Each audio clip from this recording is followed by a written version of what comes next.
Hello बच्चों, मेरा नाम है सचिन कुमार। स्वागत करता हूँ एक नई वीडियो में। आज हम जानने वाले हैं रेजिस्टेंस, द कंसेप्ट रेजिस्टेंस। तो रेजिस्टेंस क्या होता है, इसके बारे में हम जानेंगे। रेजिस्टेंस वर्ड का मीनिंग क्या होता है? विरोध, प्रतिरोध, कुछ भी कह सकते हैं। जैसे कि it is a opposition offered by the particles of the conductor in the path of moving electron.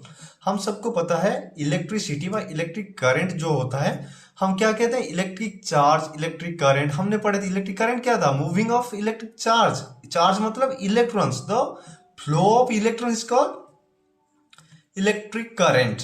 It is a opposition. Opposition मतलब एग्नेस्ट में, उसके विरोध में जो आता है। ऑफर्ड बाय, कौन ऑफर करते हैं उसको? ऑपोजिशन कौन देते हैं?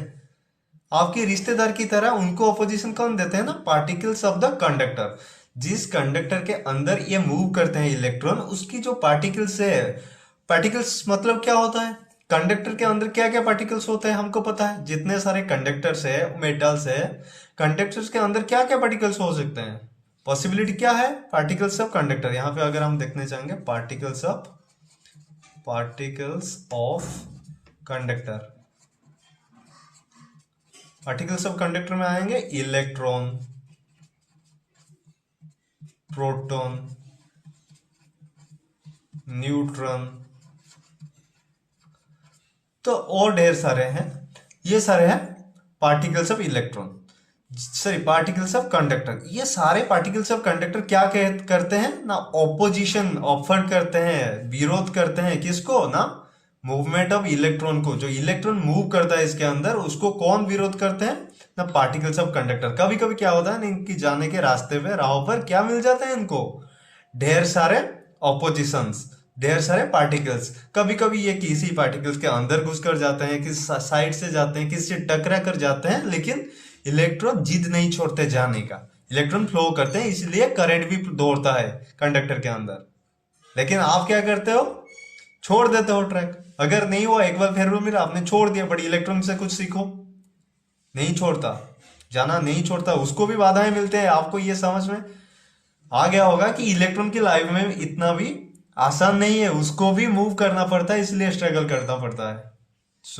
आप जो बोलते हो ना, ये मुझे पढ़ाई नहीं करना, ये सब छोड़ो और पढ़ाई पे ध्यान दो। जैसे कि इलेक्ट्रॉन मूव करना नहीं छोड़ता है। It is opposition offered by the particles of the conductor in the path of moving electron.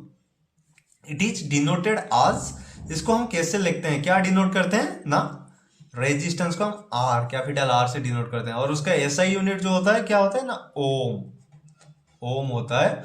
और उसका सिंबल हम ऐसे लिखते हैं, सिंबलिकली हम ऐसे लिखते हैं। अगर ये सिंबल जानना है, मेरा एक दूसरा वीडियो है जहां पे मैं सारे सिंबलों का एक सेपरेट वीडियो बनाकर रखा हूं। उसका लिंक भी डिस्क्रिप्शन में डाल दूंगा, आप जाके देख सकते हैं। तो ऐसा यूनिट ऑफ रेजिस्टेंस ये हो गया। तो it is a opposition offered by the particles of the conductor in the path of moving electron. Moving electron के रास्ते पर जो जो दिक्कतें आते हैं, उसी को रेजिस्टेंस कहते हैं। और इसी रेजिस्टेंस के बदौलत व इसी रेजिस्टेंस के कारण क्या होता है ना? इलेक्ट्रिक वायर जो होता है वो टेम्परेचर गेन कर लेता है, गर्म हो जाता है। जैसे कि आपने देखा होगा, चार्ज बैठा हो मोबाइल फोन, लैपटॉप्स, कुछ देर के बाद क्या होता है? उसका जो चार्जर है हीट कर जाता है, गर्म हो जाता है। ये गर्म क्यों होता है ना? इस रेजिस्टेंस की वजह से। रेजिस्टेंस की वजह से वो गर्म हो जाता है। और ये रेजिस्टेंस क्या होता है? क्यों ये पैदा होता है रेजिस्टेंस ना? रेजिस्टेंस पैदावार की मुख्य जो किरदार है कौन है? Particles of conductor. कंडक्टर के जो पार्टिकल्स हैं वो ही इससे रोकते हैं किसी को? इलेक्ट्रॉन की मूवमेंट को, फ्लो ऑफ इलेक्ट्रॉन को रोकते हैं। उसी जो रुकम रुकाई चलता है, उसी से क्या होता है ना? वो जो पार्टिकल्स ऑफ कंडक्टर है वो इलेक्ट्रॉन को जाने से रोकते हैं। उस रोकने से कुछ एनर्जी लॉस होता है, उसका फ्लो ऑफ एनर्जी लॉस होता है, वो कन्वर्ट हो जाता है किस? हीट एनर्जी से। और रेजिस्टेंस हो गया, उसी को रेजिस्टेंस कहते हैं। समझ में आ गया? अगर ये वीडियो आपको पसंद आया है, ये समझ गए, तो इसका स्क्रीनशॉट लो, इसको लिखो और प्रैक्टिस करो। अगर ये वीडियो पसंद आया है तो लाइक करो, दोस्तों के साथ शेयर करो और हमारे चैनल को सब्सक्राइब करो अगली वीडियो के लिए। तब तक धन्यवाद।